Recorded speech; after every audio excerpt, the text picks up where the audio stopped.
Kembali di News Siang, pemirsa masih bersama saya Aldi Hawari, juga Baby Kristami. Kita ke informasi berikutnya. Pasca dahsyatnya terjangan banjir lahar Gunung Semeru, pemerintah Kabupaten Lumajang, Jawa Timur menetapkan masa tanggap darurat bencana selama 14 hari ke depan.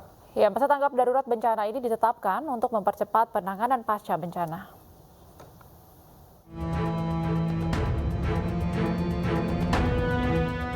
Dahsyatnya terjangan banjir lahar Gunung Semeru selain merusak sejumlah infrastruktur, juga menelan 2 korban jiwa. Pemerintah Kabupaten Lumajang resmi menetapkan masa tanggap darurat bencana cuaca ekstrim, banjir lahar dan tanah longsor hingga 19 April hingga 2 Mei 2024 atau 14 hari ke depan. Ketentuan tersebut dilakukan guna mempercepat penanganan pasca bencana terkait pembenahan infrastruktur yang rusak akibat terjangan banjir lahar Gunung Semeru. Kebijakan ini juga mempertimbangkan keselamatan warga, khususnya yang tinggal di area terdekat aliran Sungai Semeru.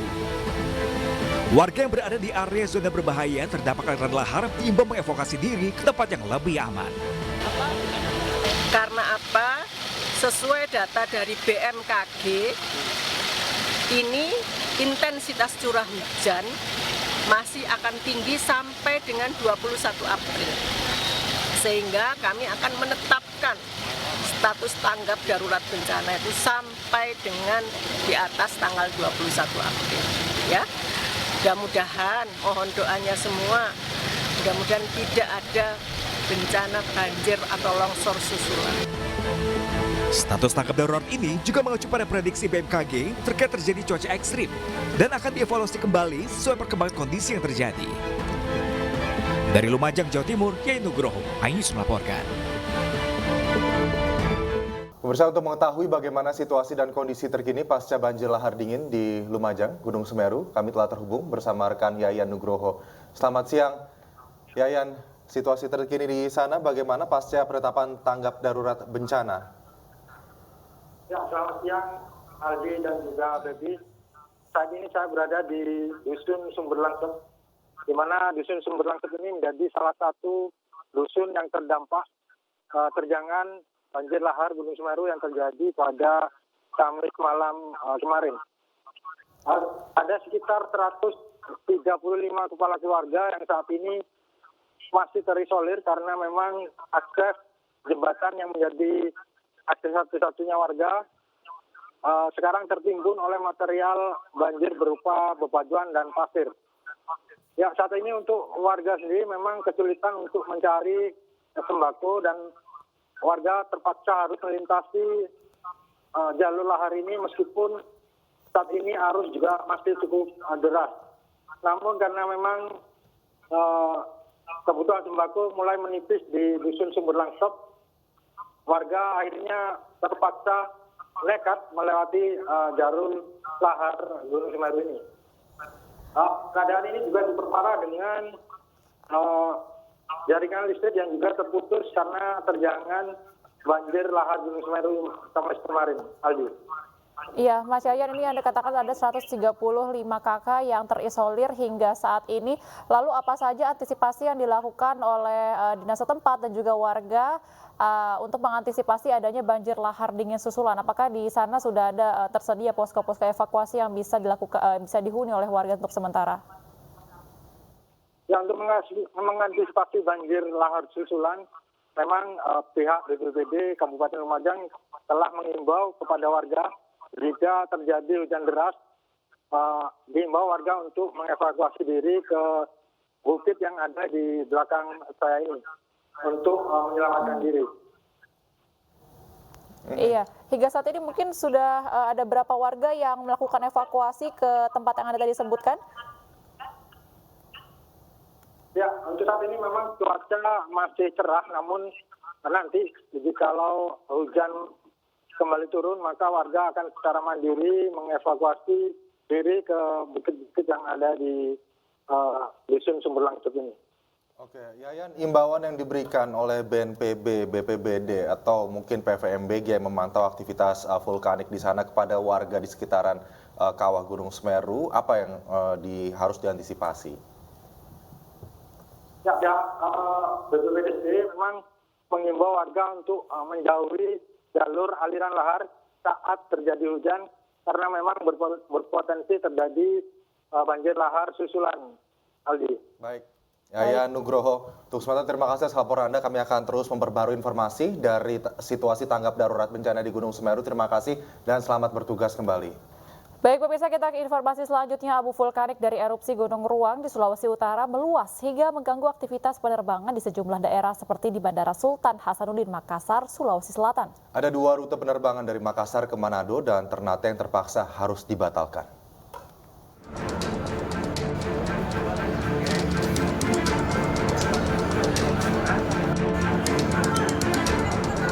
Ratusan calon penumpang tujuan Manado dan Ternate memenuhi loket tiket maskapai di Bandara Internasional Sultan Hasanuddin Makassar, Sulawesi Selatan.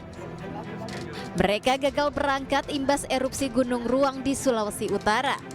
Penerbangan dari Makassar menuju Manado, serta penerbangan dari Makassar tujuan Ternate dibatalkan. Dari data peringatan dini info penerbangan, abu vulkanik dari erupsi Gunung Ruang masih terpantau di ketinggian 15.000 feet yang berpotensi akan merusak mesin pesawat. Berdasarkan hasil paper test menunjukkan bahwa positif terdapat asap vulkanik di runway. Jadi debu-debu ini tuh sangat berbahaya ketika dia itu masuk ke engine pesawat. Jadi ketika debu itu masuk ke engine itu bisa mati. Artinya sejak erupsi hingga hari ini 14 penerbangan dari Bandara Sultan Hasanuddin Makassar batal berangkat dan mengalami divert. Nah, teman-teman airline sudah kami ingatkan untuk tidak lagi menjual tiket ke Manado untuk sementara waktu. Guna meminimalisir kerugian penumpang, pihak maskapai memberikan kesempatan penumpang untuk refund atau reschedule jadwal penerbangan. Dari Makassar, Sulawesi Selatan, Wahyu Ruslan, iNews melaporkan. Ya, pemirsa, ratusan calon penumpang maskapai Lion Group di Bandara Sultan Baabullah Ternate, Maluku Utara mengamuk karena jadwal penerbangan ke sejumlah wilayah dibatalkan pihak maskapai. Pembatalan akibat dampak abu vulkanik erupsi Gunung Ruang. Makanya saya bilang ambil nomor saya, saya jadi saya tahu Pak. Saya tahu Pak. Ratusan calon penumpang mengamuk dan terlibat adu mulut dengan pihak maskapai Lion Group di Bandara Sultan Baabullah Ternate, Maluku Utara. Para calon penumpang ini kesal lantaran pihak maskapai tiba-tiba membatalkan sejumlah rute penerbangan dari Ternate menuju Jakarta, Surabaya, Manado, Makassar, dan Labuha. Kenapa Pak dibatalkan itu Pak? Kurang tahu Pak. Belum ada kejelasan ya dari maskapai. Kepada penumpang, pihak maskapai menjelaskan pembatalan penerbangan ini disebabkan bencana letusan Gunung Ruang di Manado, Sulawesi Utara, yang menghembuskan abu vulkanik ke arah jalur penerbangan sehingga pihak maskapai terpaksa menunda keberangkatan. Dari pusat, direktur kami SFD sudah memberikan izin kepada kami semua di Ternate untuk keluar dari Ternate. Karena input dari pesawat itu terkena dampak terpapar abu vulkanik. Para calon penumpang menyayangkan mengapa pihak maskapai tetap menjual tiket, padahal erupsi Gunung Ruang sudah terjadi beberapa hari sebelumnya. Dari Ternate, Maluku Utara, Ismail Sangaji, iNews melaporkan. Sementara itu pemirsa, Gunung Ruang di Kabupaten Sitaro, Sulawesi Utara kembali mengeluarkan asap vulkanik pada Kamis sore. Tinggi kepulan asap vulkanik diperkirakan sekitar 400 meter.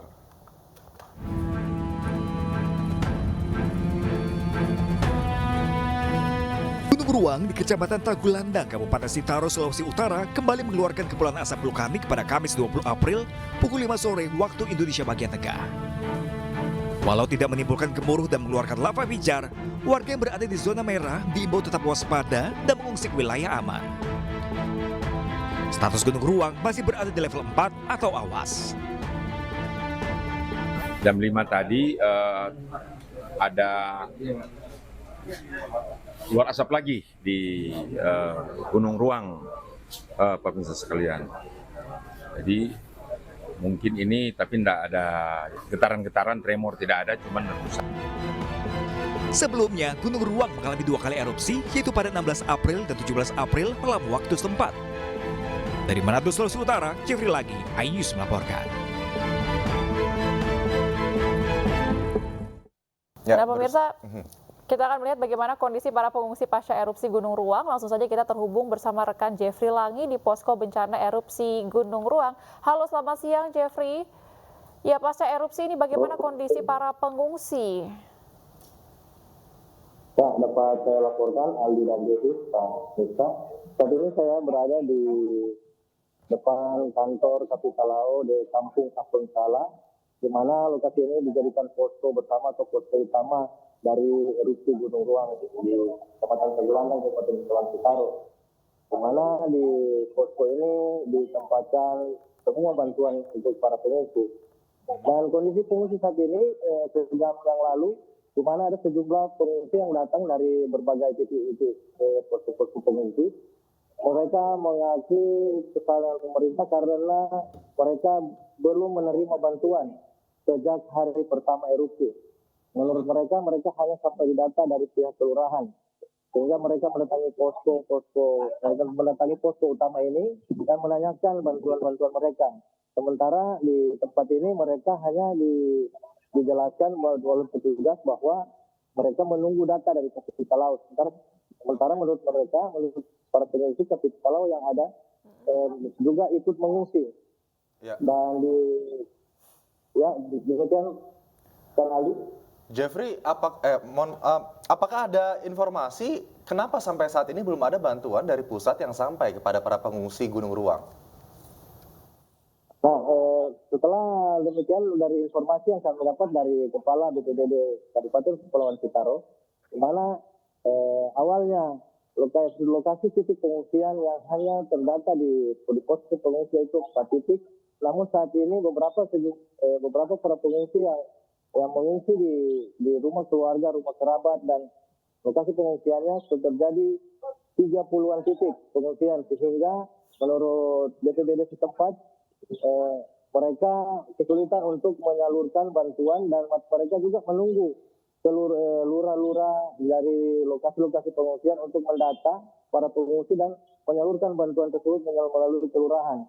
Pasalnya lokasi titik pengungsian yang lumayan banyak dan tersebar di beberapa daerah yang aman dari lokasi erupsi Gunung Ruang.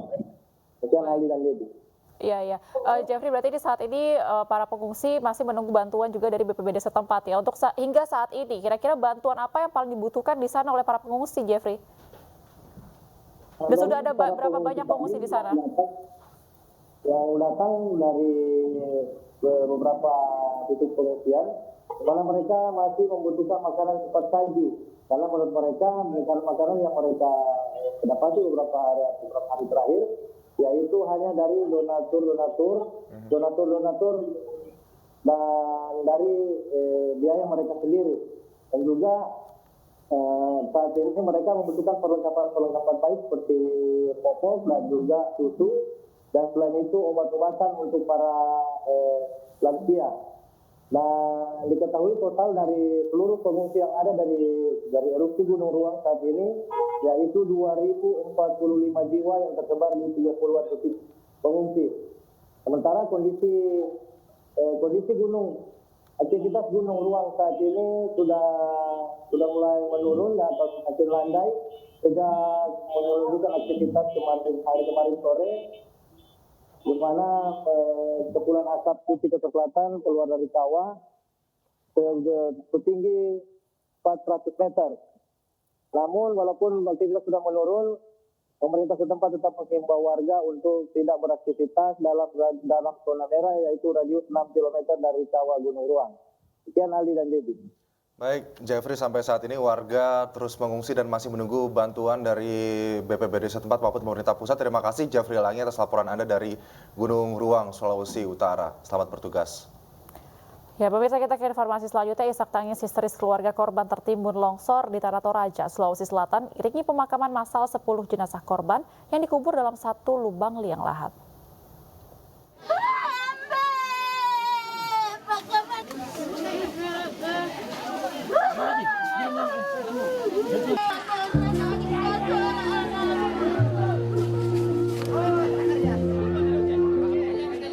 10 jenazah korban bencana alam tanah longsor di Palangka, Kecamatan Makale, Tanah Toraja dimakamkan secara massal dalam satu lubang liang lahat di komplek pemakaman keluarga di Tosirope, Tanah Toraja. Isak tangis histeris keluarga korban tidak terbendung menyaksikan para jenazah yang adalah keluarga mereka dimakamkan dalam satu liang lahat.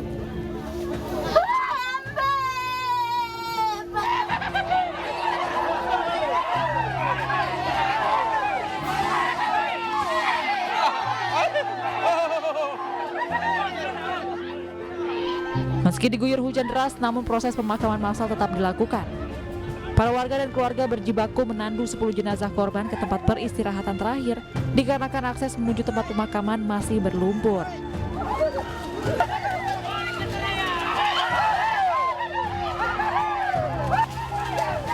Ini Pak ada 10 korban jiwa. Ya, ada anak-anak 1 dan 9 dewasa.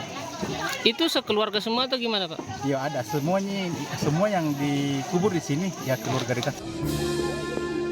Sebelum dimakamkan, ke-10 jenazah didoakan dalam ibadah pelepasan yang dipimpin oleh pendeta setempat. Anggota TNI juga membantu menggali lubang untuk memakamkan 10 jenazah korban tanah longsor tersebut. Diketahui ke-10 jenazah yang dimakamkan ini merupakan bagian dari 20 korban yang tewas tertimbun longsor di Tanah Toraja pada Sabtu 13 April 2024 lalu. Dari Tanah Toraja, Sulawesi Selatan, Jufri Tonapa, iNews melaporkan.